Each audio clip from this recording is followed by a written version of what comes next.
As a fifth grader in Marine Park, Brooklyn, Bridget Gormley's school day on September 11, 2001 was surreal. Kids kept getting pulled out of school, pulled out of school, pulled out of school all day. The population was very blue collar, cops, firemen, sanitation. So all these kids' parents were likely here. Bridget's dad, Billy, out of Ladder Company 174, had responded with so many of his FDNY brothers and sisters to the 9/11 attacks. My mother picked me up and she said, I asked her, what's happening, what's going on? She told me, and she's like, Daddy's okay.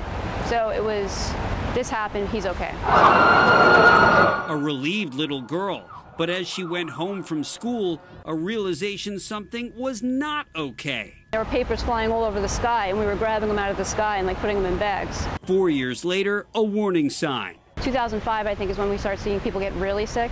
And a decade after that, the aftershock. In 2016, December, he was diagnosed with bladder cancer, and then he passed away the following June. Bridget and her 3 brothers and their mom devastated, and she realized, if I didn't know, as the daughter of a first responder who her parent got sick and died, nobody knows. Bridget Gormley began traveling with John Feal and advocates of the Zadroga Act to expand health care for first responders. Jon Stewart credited with convincing Congress. They did their jobs. 18 years later, do yours. Bridget recording all of it for a documentary film called Dust. Thousands of people have become ill or died from causes related to the attacks. Her takeaway from the project, the experts should have known better. It doesn't really take rocket science to know how bad it was. I mean, when you hear what the composition of what was in that dust, benzene, lead, chromium, jet fuel, pulverized concrete, it was all these things alone are carcinogens, and then you mix them together and you cook them for 3 months. It can't be good. Educating others now her life's mission.